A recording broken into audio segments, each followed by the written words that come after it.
Ano ang pambansang sayaw ng Pilipinas? Magdamay ka. Tinikling po ba?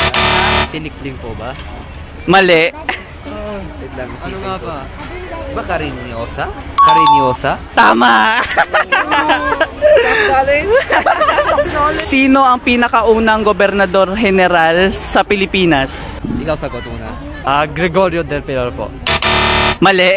Sabi na eh. Si General Luna. Mali. Miguel Malvar. Mali.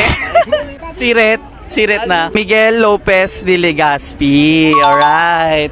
Ano ang pinunit ng mga katipunero bilang pagpapakita ng kanilang pagtuligsa sa pamamahala ng mga Kastila sa ating bansa? Wait lang. Oh, o ikaw. Punitin ang sedula. Tama! Ito ay isang buong geographical na